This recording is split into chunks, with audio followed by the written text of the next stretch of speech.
Within the story of this week's section, we read about the construction of the tabernacle. Tabernacle was the mobile temple that Moses and the Israelites built in the time of their journey after they left Egypt, the time of Exodus, till they got to the land of Israel, and it served them also at the time in Israel till the time of King Solomon, who built the Holy Temple in Jerusalem, and this replaced the tabernacle. At the beginning, right at the beginning of the section, the Creator says, "V'asu li mikdash, make for me a sanctuary, make for me a temple, v'shachanti betocham, and I will dwell within them." One of the first questions that the Kabbalists ask is, how come the Creator did not say, "Make for me a sanctuary, make for me a temple, and I will dwell within it"? From, again, the wording's point of view, it would make sense. Build a temple, and the Creator says, "And I will dwell within the temple that you're going to build." But this is not the words. The words that are being used in the Torah is, the Creator says, "Build for me the sanctuary, the temple, and I will dwell within them." So as many of us already know, the Torah, the biblical text, was never meant to describe historical events. So from Kabbalistic perspective, it needs to be clear for each one of us, we don't really talk about any of the physical events that these stories within the Torah, are being described. We don't speak about that. This is not what interesting us.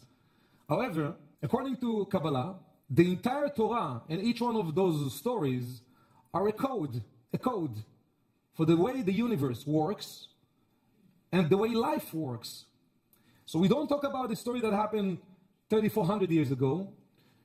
We talk about our life today, and we want to understand how this that was coded within this story can be related and can be used for our advantage as far as our spiritual understanding and spiritual work, and more specifically, work that can be awakened in this week. So when we speak about the building or constructing of the tabernacle, the first idea the Kabbalists make clear, we don't talk about a physical construction, we talk about the temple that each one of us should know how to awaken within our heart.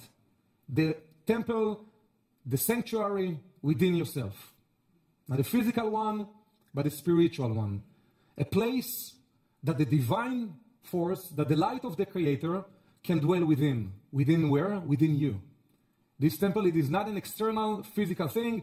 We talk about the inner temple within ourselves. When you read the story, you get to read even the dimensions and measurements of the temple. There is a very specific instructions that the Creator gives. For instance, the ark within the tabernacle, within the temple, should be 2.5 cubits long, should be 1.5 wide, and 1.5 high.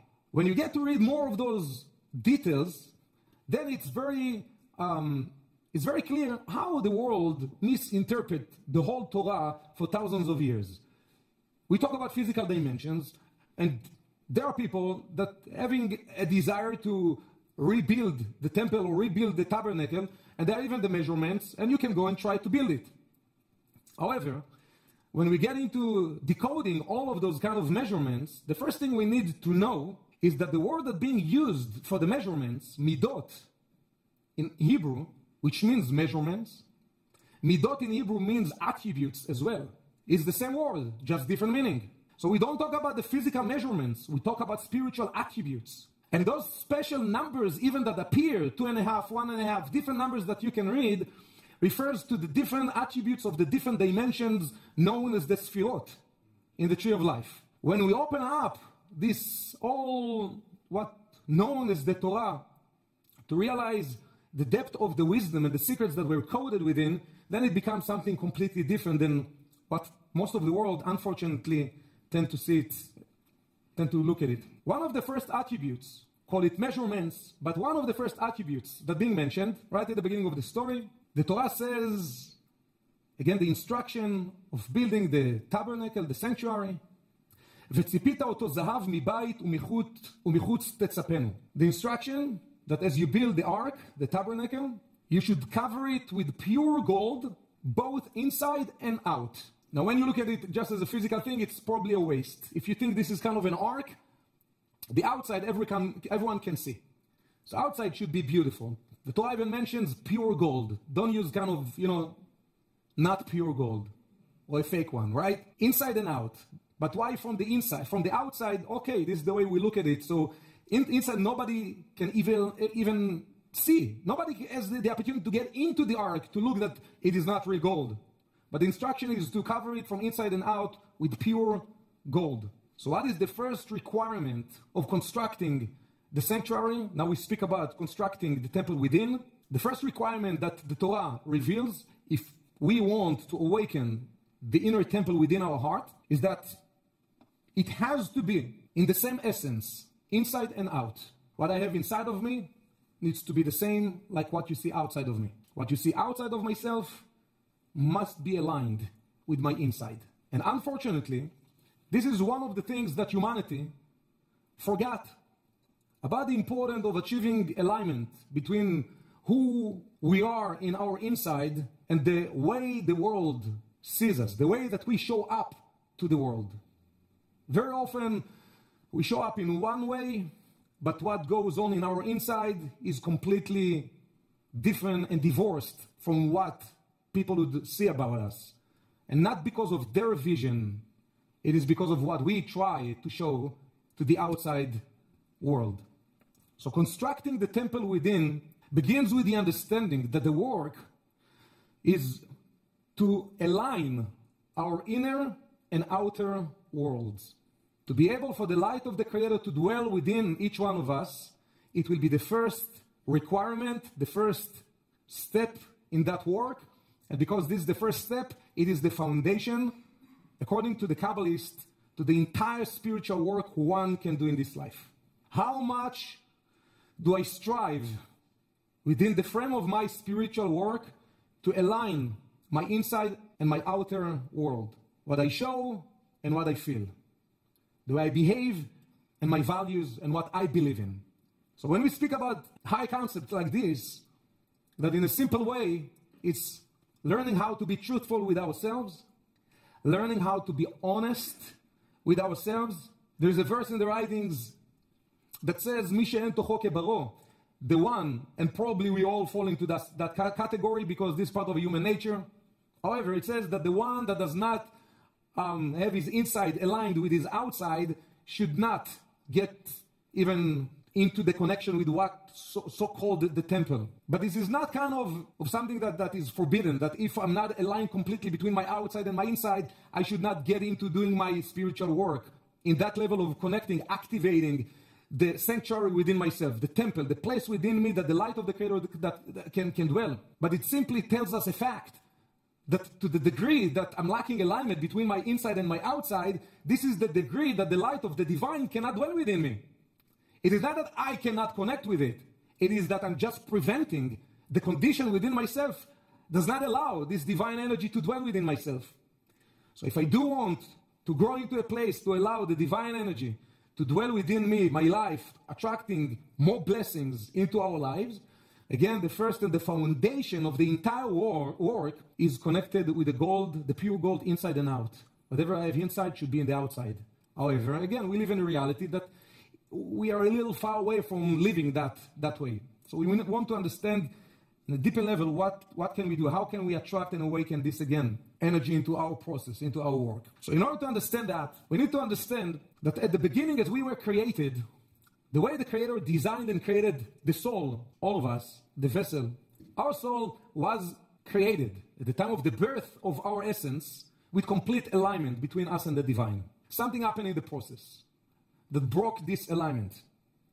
When we look at our life today, the first question, if we do strive to achieve higher level of alignment, the first question we need to ask ourselves is, how did we or how do we lose alignment between our inside and the outside? How this separation happens? Why we are not just truthful with who we are, don't care about the way people look at us, don't try to be someone that we are not, because this is the foundation of the entire spiritual work. So back to the question.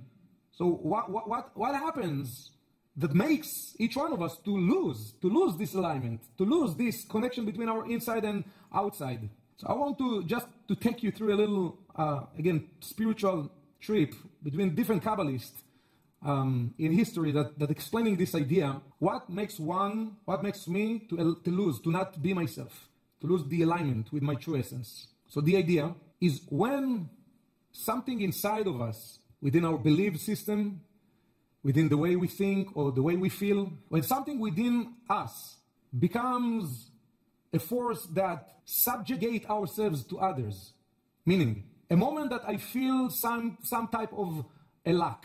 Physically, I might feel a lack. Spiritually, I might feel a lack. Emotionally, I might feel a lack. We are humans. We're in a process. So we all face moments when we feel that we're lacking something. At those moments when we feel that we're lacking something, and there is this little voice within ourselves that speaks very loud in our brain, in our mind, and guiding us to look around who can be the one to fulfill that lack that I experience at the moment.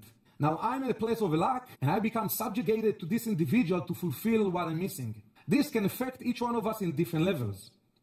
But there is a level when the lack that we feel is so big, and we don't find any way to fulfill that part in us, and without even thinking, we are already in a reality of being subjugated to others. That now the fulfillment of this physical thing that I'm lacking, or the spiritual or the emotional thing that I'm lacking, now I see, this individual can, he, she, they can fulfill that lack within myself. Times in life when we say, I really need the help of this person.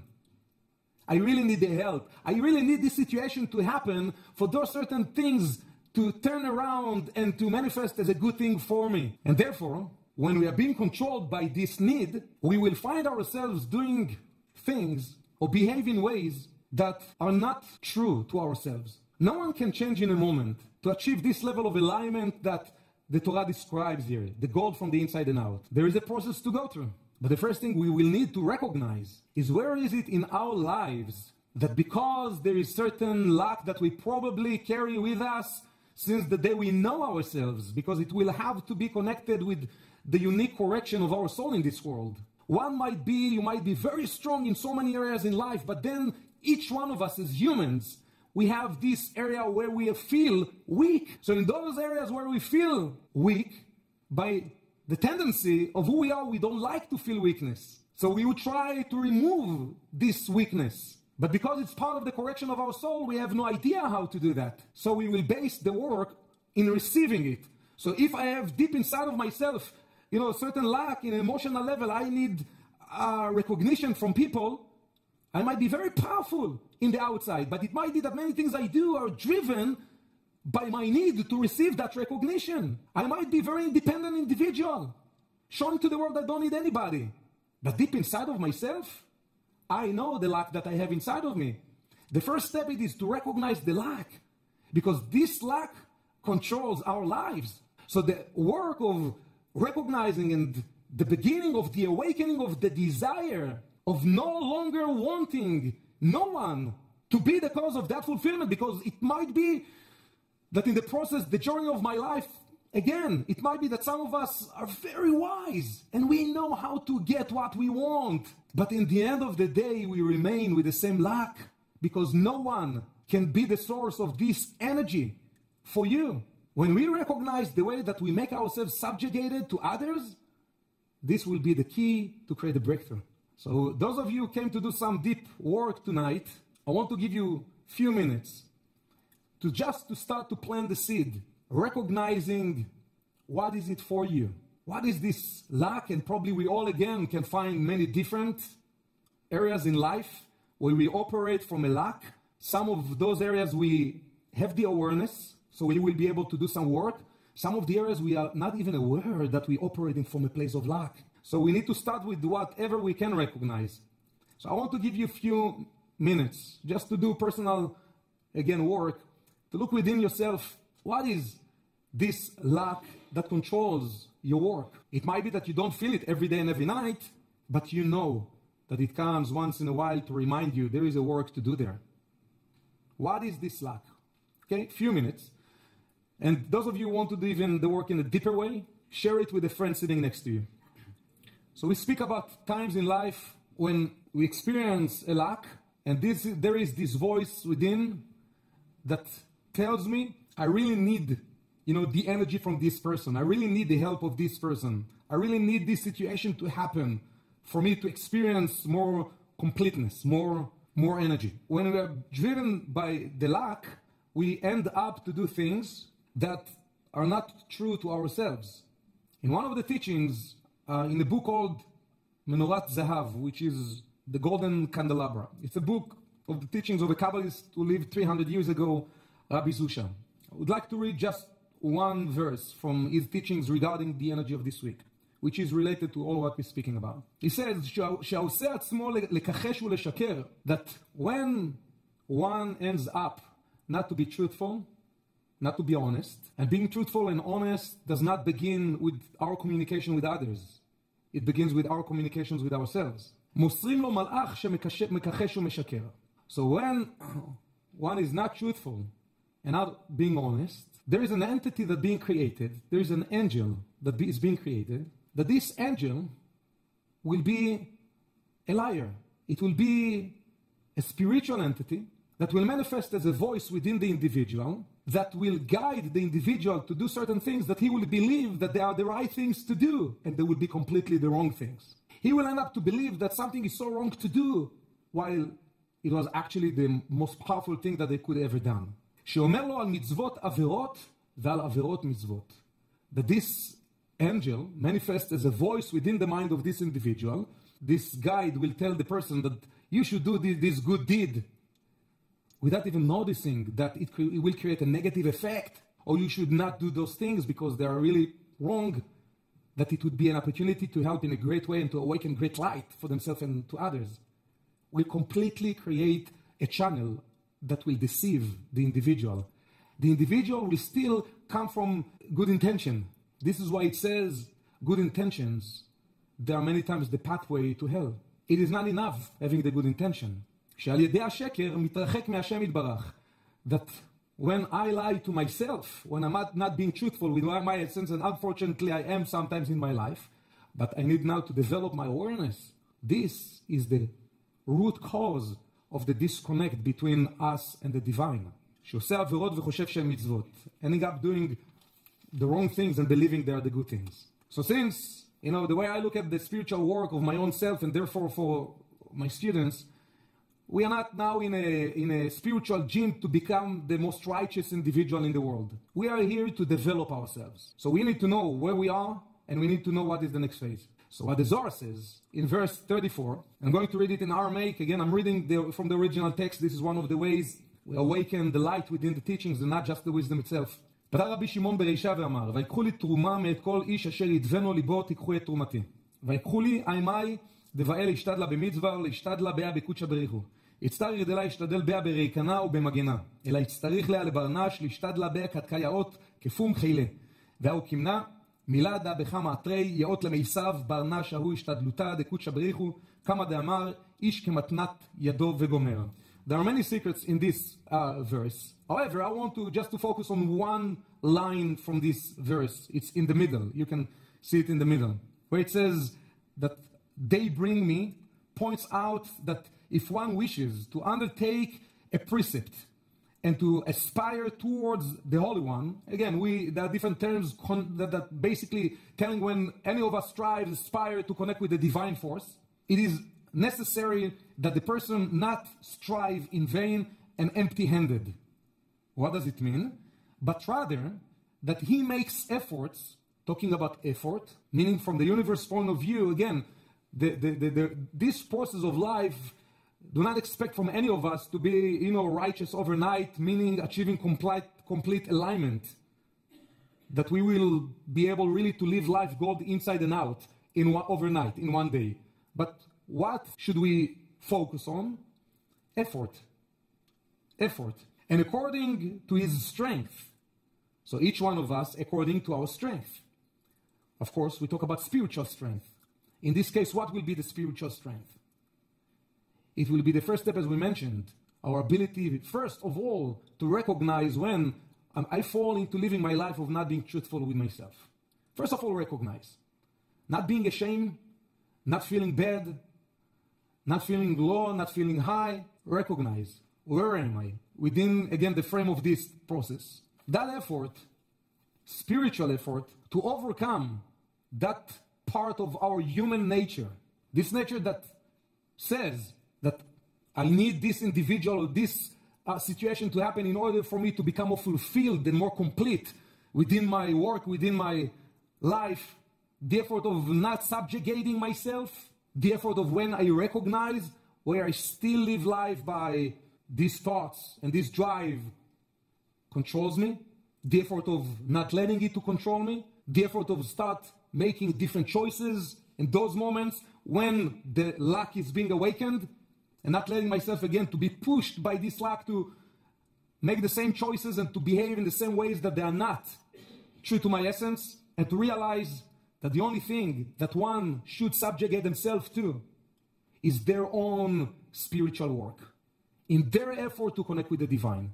If I want something to come to my life, if there is a blessing that I want to attract into my life, I will need to go through a process to recognize that the only way that this energy can come in and stay, and not come in and leave, and then I will experience the same lack again, is by becoming a magnet for this energy. The reason why this wisdom called Kabbalah. Kabbalah in Hebrew means receiving. And there is a whole idea that the Kabbalists explain the differentiation in the mindset between moment that I live with a consciousness of a receiver or a consciousness of a getter and taker. When I live with a mindset of a getter and a taker, my mind will start to manipulate the entire world to show me how can I get stuff that I want. I want to feel good about myself. I can easily find ways to make people respect me. And the respect I get from people can fill up something in me. But if I would be truthful with myself, I would strive to be in a place that I don't want that energy to come from anyone. I want to learn how to develop that energy of respect within my own self. If today each one of us would be in an island, separated island with nobody there, no one can fulfill any of the lacks that we feel inside of us, I believe that most of us would find ways to awaken what we need. Now the solution, obviously, it's not moving to an isolated island, at least not according to the pathway the Kabbalist guide, since we do need this world to help us to awaken our awareness for the type of the work our soul came to do in this life. So if we will be in a separated island, most of the corrections that our soul needs to face and to overcome, we will not even be aware that this is part of what we need to do. So we have to be part of this world. But we will talk about one of the tools the Kabbalists been using for thousands of years that we can use in our lives today. But the first understanding is to realize, when I recognize that the drive in me still comes from a place of being subjugated to others, and I pause, I'm not letting myself to do the same things that I do in order to get the attention of people because I need attention. Don't do that. Most of us would ask, so what will happen if I will not do that? Nobody will give me. Beautiful. Get yourself, first of all, to a place of not getting. In order to become a magnet, in order to become a true receiver, a receiver is not a getter, is not a taker. A receiver is one that throughout their spiritual connection, they create a condition for the energy to be attracted into them. Getting to a point of realizing, I don't want no longer to be subjugated to anyone, and I do want to use the energy of this week to open something very deep inside of myself, to see what is it of the work that I need to do to construct in a more powerful way the inner temple inside of me to allow all of this energy that I want to become more awakened, So no matter how spiritual any of us is or think that we are, we still within this frame, within this world that is combining, again, moments of us being truthful with ourselves to our true essence and moments that we lie, that we are not really aligned with the truth of our essence and our souls. Everything we speak about is developing consciousness, which means that in our lives, there will be people that will be channels for certain blessings. However, it is the work of each one of us to realize that those people are not more than channels. They are not the source. They are not the cause. The cause will be always the level of the relationship that we developed between us, ourselves, and the divine. So again, people or situations can provide different type of blessings, but it is the work of each one of us to recognize, no matter who is the individual, I never want to subjugate myself to them. They are not the cause of the blessing. And if a blessing supposed to manifest in your life, if it will not be by this individual that can be a channel for that, it will be by another channel. The light and the blessings will never be dependent on anyone, but the work that we do between ourselves and the light of the Creator. Rabbi Elazar Askari is a Kabbalist who lived at the time of Rabbi Isaac Luria, the Ari, in the 16th century. And in one of his teachings, in one of his writings, he shares a meditation that the Kabbalists have been using this type of a meditation for thousands of years. Now, to tell you the truth, the practicality of this meditation is not truly relevant to any of us in the type of lifestyle that we have, since those ancient Kabbalists would meditate 9 hours a day. The Ramchal, Rabbi Chaim Moshe Lotziato, Italian Kabbalist, I'm using many of his writings in the classes. He lived after the time of Rabbi Elazar Askari. He mentions that it is enough for 1 hour a day, not 9 hours, 1 hour a day. But again, this was 300 years ago. For our time, I believe 5 minutes is good enough. This meditation is a very simple meditation, and it is known as Itbodedut. Itbodedut. What is Itbodedut? So the sages would use this meditation, would separate themselves from the noise of the world, would go away to a place that no one can bother them. They would do it for 9 hours. That they would work on just unifying their mind with the divine energy. So for us, 5 minutes a day of not looking at the phone, Facebook, social media, not answering calls, 5 minutes in a day, that is a necessity for anyone who would want to be involved in this level of work that we're speaking about, that you will have to find for yourself to shut down the noise of the world. If one cannot find 5 minutes in a day to shut down the noise of the world, there will not be a way to start to listen to the voice of the heart and the soul. So again, we don't need 9 hours, we don't need even 1 hour. Let's start with the five minutes. And within this kind of 5 minutes, he's giving a very specific kind of a guide, what to visualize, what to do with yourself. So what I would like to do is not to explain to you, it is just to do it together. Few minutes of just this simple meditation, that the whole intention behind it is everything that we spoke about. Obviously, again, one needs to have the desire. If I don't have in my desire as far as my spiritual work to achieve high level of alignment between my outside and inside, ending up living in a lie, doing things that are not always truthful to my core, to my essence, subjugating myself to others and situations, of course I lose my connection with my temple. My temple is independent force. Your temple is independent force.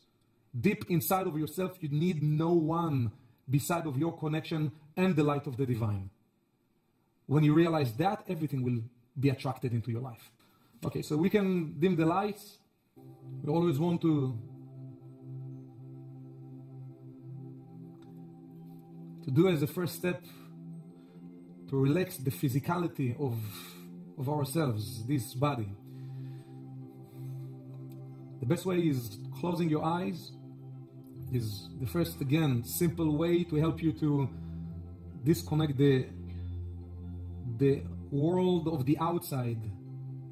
As you close your eyes, it's, again, a simple way to connect with your own inside.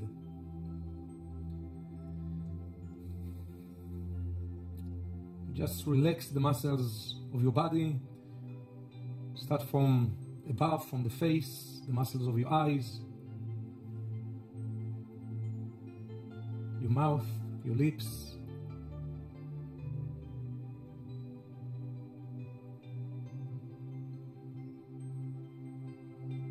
Relax the muscles of your neck, your shoulders.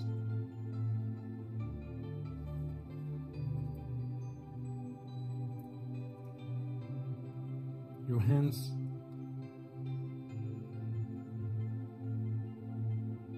The upper part of your back, the lower part of your back, and your legs, and all the way down to the feet.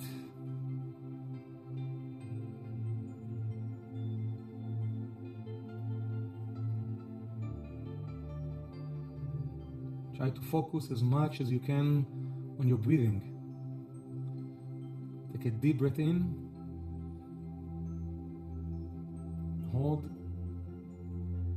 and exhale.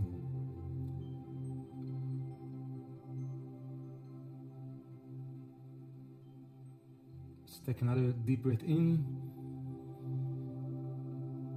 hold, and exhale.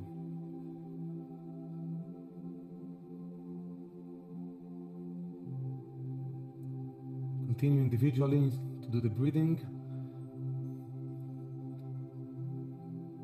and try to focus on your breathing.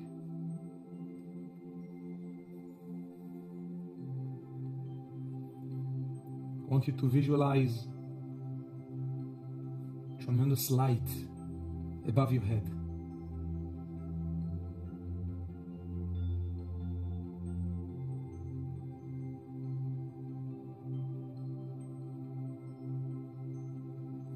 This light encircling above your head,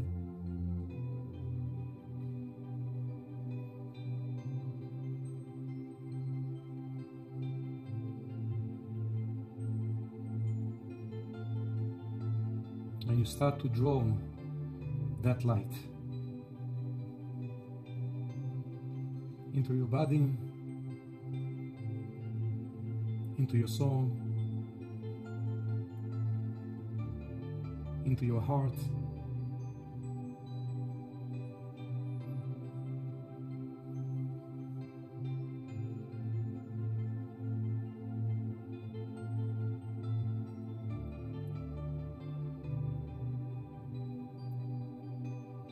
This light surrounds you,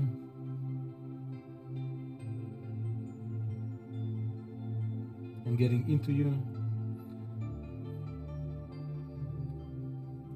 and shines brighter and brighter.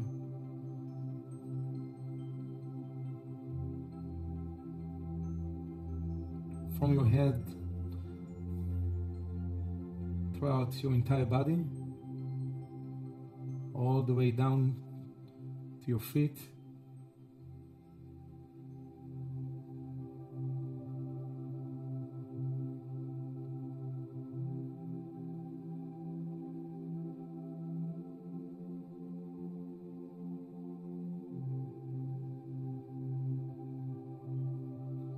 As the light surrounds you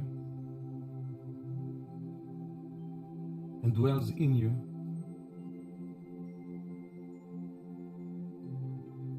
I want you to see all the aspects of yourself that are not of your true essence, that are not of your soul.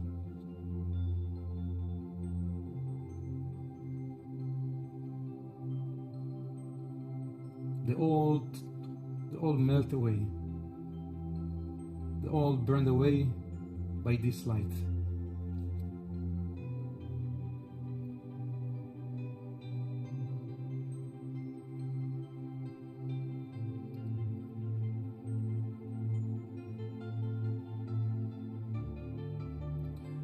ובצל ידי כיסיתיך,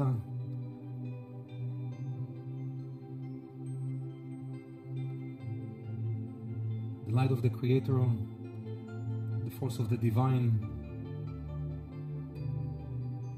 is covering you completely, protecting you.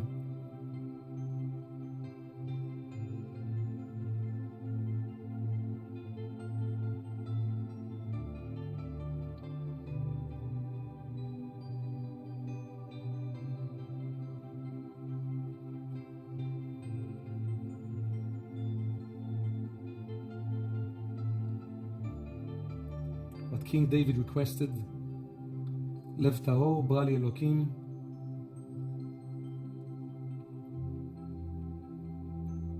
We request to awaken the purity of our essence, the purity of our heart.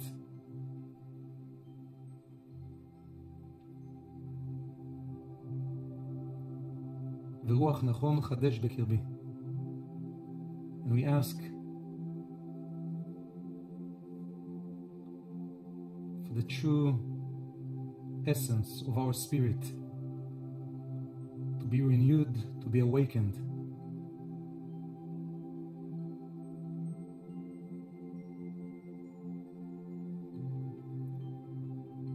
We give over all those parts in us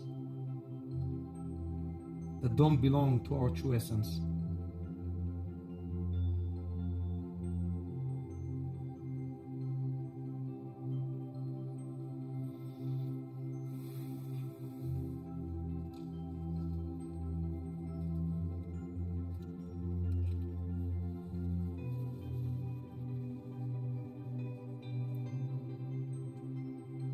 Continue to draw and to awaken this light. From this light, draw and awaken all the parts that do belong in our essence.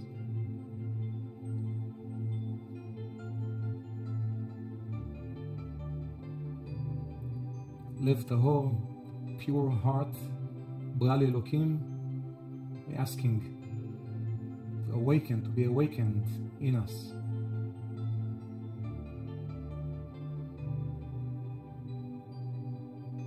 Purity of our heart has all the power within to burn away all the desires that are not of the light, that are not of our essence.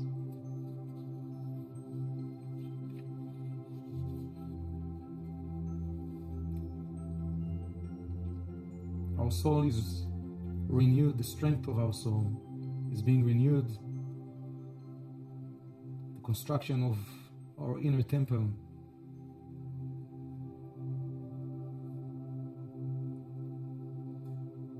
our heart is being fully awakened.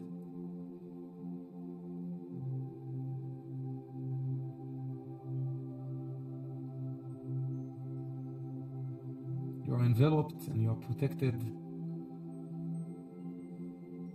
endlessly and completely by this light.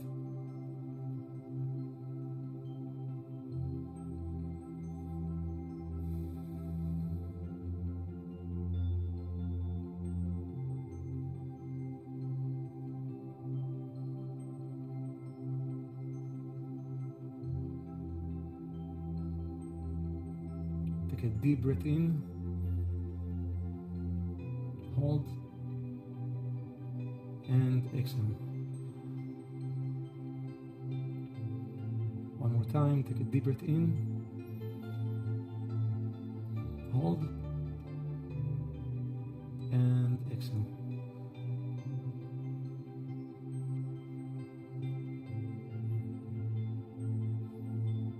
Get back in touch with your body. You can move slowly, your feet, your hands. Whenever you're ready, you can open your eyes.